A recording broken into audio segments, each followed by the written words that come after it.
Welcome back to Deviram diary. So எல்லாருக்கும் wishing you advanced happy Ganesh Chaturthi. So இந்த வீடியோல நம்ம கணேஷாவோட ஃபேவரட்டான பிரசாதில ரெசிபி தான் பார்க்க போறோம். ஸோ கொழுக்கட்டையில நிறைய வெரைட்டிஸ் இருக்கு.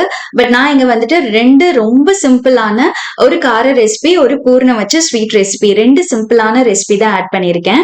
இது ரெண்டுமே வந்து பண்றதுக்கு ரொம்ப ஈஸி, டக்குன்னு பண்ணிடலாம். நம்ம ஃபர்ஸ்ட் பார்க்க போறது வந்து உப்பு கொழுக்கட்டை இல்லைன்னா உப்பு உருண்டை அப்படின்னு சொல்லலாம். இதுக்கு வந்து ஒரு பேன்ல எண்ணெய் சேர்த்துட்டு, எண்ணெய் வந்துட்டு தேங்காய் எண்ணெய் சேர்த்தீங்கன்னா இன்னுமே வந்து நல்லா இருக்கும் ஃபிளேவர். ஸோ எண்ணெய் சேர்த்ததுக்கு அப்புறம் கடுகு, உளுந்து, கடலைப்பருப்பு எல்லாமே வந்துட்டு ஒரு டீஸ்பூன் ஆட் பண்ணிக்கலாம். இந்த உப்பு கொழுக்கட்டை வந்து லைட்டான காரத்தோட நம்ம அரிசி மாவோட மிக்ஸ் பண்ணி நல்லா வேக வச்சு எடுக்கும் போது நல்ல ஸ்பாஞ்சியான ஒரு கார கொழுக்கட்டை கிடைக்கும். அந்த சாஃப்டான ஒரு டெக்ஸ்டருக்கு கரெக்டான ப்ரொபோர்ஷன் சொல்றேன். வீடியோ மிஸ் பண்ணாம ஸ்கிப் பண்ணாம பாருங்க. இதெல்லாம் சிம்ல வச்சு நல்லா வறுபட்டதுக்கு அப்புறம் இது கூடவே வந்துட்டு 2 பச்சை மிளகா, கொஞ்சமா வந்து கருவேப்பிலை சேர்த்துக்கலாம். இப்ப கொஞ்சமா பெருங்காயம் சேர்த்துட்டு இது கூடவே வந்துட்டு 3/4 கப் அளவுக்கு தேங்காய் துருவல் சேர்த்துக்கலாம். நான் இங்க வந்துட்டு 2 கப் அரிசி மாவு எடுத்திருக்கேன். 2 கப்புக்கு 3/4 கப் தேங்காய் துருவல் கரெக்டா இருக்கும். இப்ப தேங்காய் துருவல் சேர்த்ததுக்கு அப்புறம் நல்லா மிக்ஸ் பண்ணி விட்டுறலாம். துருவலா வேணாம் அப்படின்னா சில பேர் வந்துட்டு தேங்காய் வந்துட்டு கட் பண்ணிட்டு குட்டி குட்டி பல்லா அந்த மாதிரி கூட ஆட் பண்ணிக்குவாங்க. பட் இந்த மாதிரி செஞ்சாதான் கிட்ஸ் சாப்பிடுறதுக்குமே வந்துட்டு ஈஸியா இருக்கும். தேங்காய் ஓரளவுக்கு குக் ஆனதுக்கு அப்புறம் இது கூட வந்துட்டு 4 கப் அளவுக்கு நான் தண்ணி சேர்த்துக்கிறேன். நான் வந்துட்டு 2 கப் அரிசி மாவு எடுத்தேன். 2 கப்புக்கு 4 கப் தண்ணி. சோ எந்த கப்ல வந்துட்டு நீங்க அளக்குறீங்களோ அதே கப்ல 4 கப் அளவுக்கு தண்ணி எடுத்துக்கலாம். சோ தேவையான அளவு சால்ட் இந்த டைம்லயே ஆட் பண்ணிக்கலாம். 1/4 டீஸ்பூன் வரைக்கும் கரெக்டா இருக்கும். இப்ப மிக்ஸ் பண்ணி விட்டுட்டு தண்ணி நல்லா கொதிச்சு வரணும், அது வரைக்கும் வெயிட் பண்ணலாம்.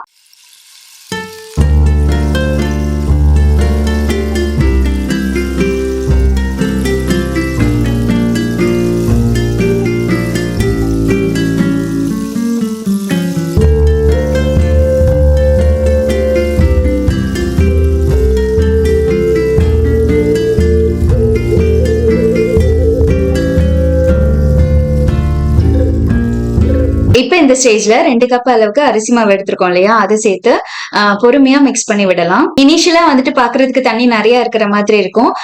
பட் பொறுமையா மிக்ஸ் பண்ணி விட்டோம்னா மாவுக்கும் தண்ணிக்கும் வந்துட்டு நல்லா கரெக்டா ஆயிடும், செட் ஆயிடும்.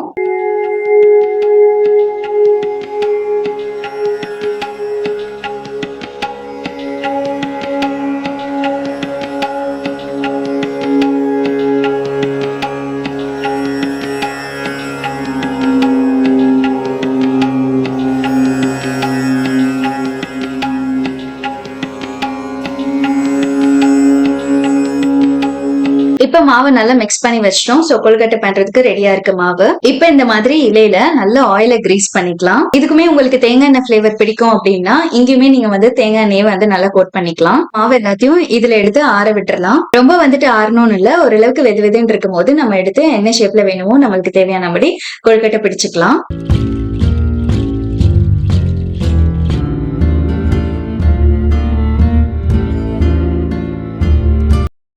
சோ நம்ம கொழுக்கட்டை பிடிக்கிறதுக்கு முன்னாடி இந்த மாதிரி கையிலையும் வந்துட்டு நல்லா ஆயில் அப்ளை பண்ணிட்டு பிடிக்கும் போது நல்லா ஒட்டாம வரும். இப்ப நார்மலா பிடிக்கிற இந்த கொழுக்கட்டை மாதிரியும் நம்ம பிடிச்சிக்கலாம். அப்படி இல்லைன்னா சும்மா ரவுண்டா பால்ஸா உருட்டி உருட்டி வச்சுக்கலாம். நான் வந்துட்டு இங்க ரெண்டுமே ட்ரை பண்ணி காட்டியிருக்கேன். பட் பிடி கொழுக்கட்டை வந்து இந்த மாதிரி தான் பிடிக்கணும்.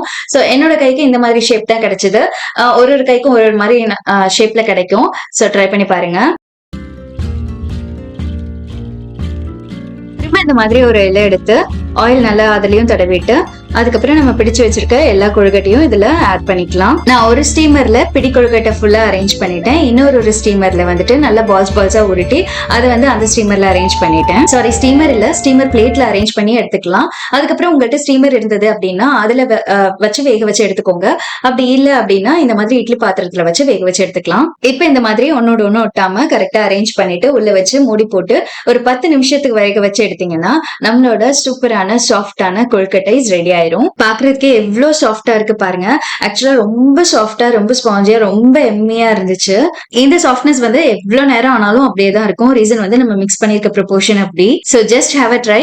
இந்த சிம்பிளான உப்பு கொழுக்கட்டை ரெசிபி எப்படி இருந்ததுன்னு சொல்லிட்டு செஞ்சு பார்த்துட்டு சொல்லுங்க.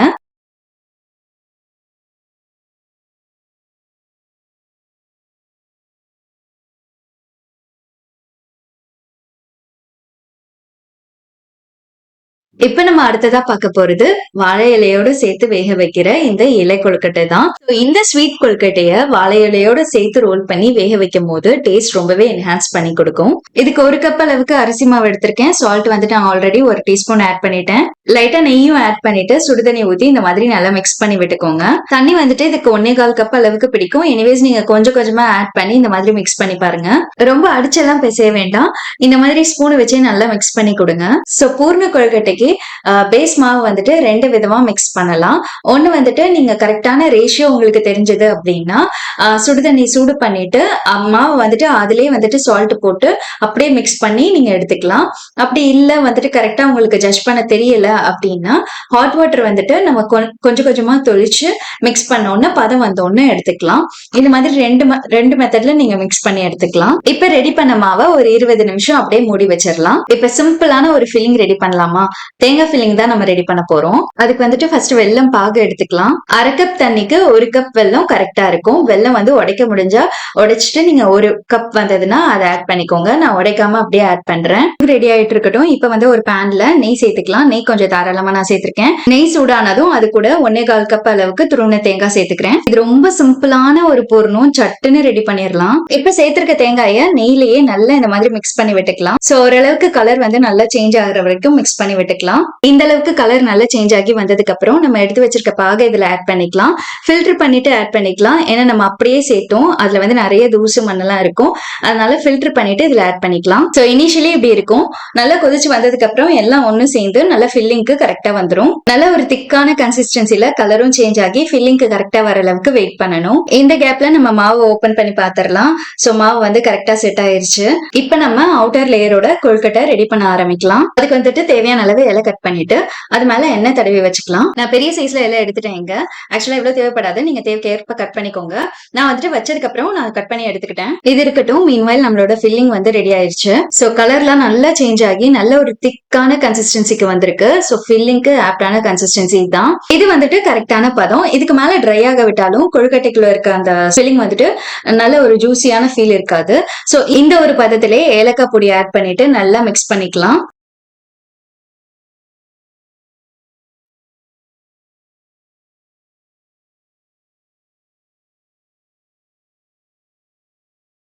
இப்ப ஸ்டவ் ஆஃப் பண்ணிக்கலாம். நம்மளோட ஃபில்லிங் ரெடி ஆயிடுச்சு. இப்ப கையில ஆயில் இருக்கணும். கொஞ்சமா மாவு எடுத்து இந்த மாதிரி நல்லா ஸ்ப்ரெட் பண்ணி விடுங்க. கொஞ்சம் ட்ரை ஆனதுக்கு அப்புறம் திரும்ப இந்த மாதிரி எண்ணெயில தொட்டு ஸ்ப்ரெட் பண்ணும்போது நல்லா வரும். இப்ப கொழுக்கட்டையோட அவுட்டர் லேயர் வந்து நம்ம செட் பண்ணியாச்சு. இப்ப ஃபில்லிங் வச்சுட்டு க்ளோஸ் பண்ண வேண்டியதுதான். இப்ப இந்த ஸ்டஃப் வைக்கும் போதே கரெக்டா அட்ஜஸ்ட் பண்ணி சென்டர்ல வச்சுட்டா நம்ம க்ளோஸ் பண்ணி சீல் பண்றதுக்கு ஈஸியா இருக்கும். நான் இங்க வந்துட்டு இலையை வச்சு யூஸ் பண்ணி க்ளோஸ் பண்ணிட்டு கார்னர்ஸ் மட்டும் நல்லா சீல் பண்ணி விட்டுட்டேன். பட் ஷேப் வந்துட்டு நல்லாவே பெர்ஃபெக்ட்டா வேணும் அப்படின்னு நினைச்சீங்கன்னா மோல்ட் யூஸ் பண்ணிட்டு அதுக்கப்புறம் கூட இலையை யூஸ் பண்ணி க்ளோஸ் பண்ணிட்டு நம்ம வந்து ஸ்டீம் பண்ணி எடுத்துக்கலாம். நான் ஷேப்ல ரொம்ப கான்சென்ட்ரேட் பண்ணல, மோல்ட் வச்சும் பண்ணல. பிகாஸ் இதுக்கு இடையிலே வந்துட்டு ஆகரிக்க வந்துட்டாங்க அப்படின்னா ரொம்ப கஷ்டமா போயிடும். சோ நான் அப்படியே மேனேஜ் பண்ணிட்டேன். பட் ஸ்டஃபிங் அண்ட் கொழுக்கட்டையோட அவுட்டர் லேயர் ரொம்ப பெர்ஃபெக்ட்டா வரும். இதே ப்ரொபோர்ஷன்ல பண்ணி பாருங்க. சோ மாவு வந்து இந்த அளவுக்கு சாஃப்டா இருந்தாதான் பூர்ணம் வந்து கொழுக்கட்டை வெடிப்பட்டு வெளியே வராம இருக்கும். இது வந்துட்டு நிறைய பேர் ஃபேஸ் பண்ணிருப்பீங்க. சோ எல்லாமே பெர்ஃபெக்ட்டா பண்ணி வச்சிருப்போம். ஃபைனலி பாத்தீங்கன்னா பூர்ணம் எல்லாம் வந்துட்டு வெடிப்பட்டு வெளியே வந்திருக்கும். அதுக்கு என்ன ரீசன் பாத்தீங்கன்னா மாவு கொஞ்சம் இருகலா இருக்கும் போது அந்த மாதிரி ஆயிடும். இப்ப நம்ம ரெடி பண்ணிருக்க கொழுக்கட்டையெல்லாம் இந்த மாதிரி இலையில வச்சு நல்லா செக்யூர் பண்ணிக்கலாம். சோ ஸ்பேஸ் இல்ல 2 பிளேட்லயுமே. சோ நான் இந்த மாதிரி ஒரு மெத்தட் ட்ரை பண்றேன். ஜஸ்ட் மேலயும் வைக்கலாம். பட் ஸ்டீம் ஆகும் போது எல்லாம் ஒரு மாதிரி ஆயிடும் அப்படின்றதுனால நான் இந்த மாதிரி அரேஞ்ச் பண்ணி வச்சேன். இப்ப இதை அப்படியே எடுத்து ஸ்டீம் பண்ணி ஒரு 10 மினிட்ஸ் கழிச்சு எடுத்தா நம்மளோட சூப்பரான இலை தேங்காய் பூர்ண கொழுக்கட்டை சூப்பரா ரெடி ஆயிடும். சோ இந்த ட்ரெடிஷனலான இலை கொழுக்கட்டை ரெசிபி நீங்களும் ட்ரை பண்ணி பாருங்க. ரொம்ப ஃபிளேவர்ட் அண்ட் ரொம்ப டெலிஷியஸா இருக்கும். வெளியில இருக்க அரிசி மாவுல செஞ்ச அவுட்டர் லேயர் வந்து ரொம்ப சாஃப்டாவும், உள்ள இருக்க பூர்ணம் வந்து நல்ல ஒரு ஜூசியா நல்ல ஸ்வீட்டாவும் வந்துட்டு இருக்கும். நீங்களும் ட்ரை பண்ணி பாருங்க. வீடியோ பிடிச்சிருந்தா please do like, share, subscribe. By.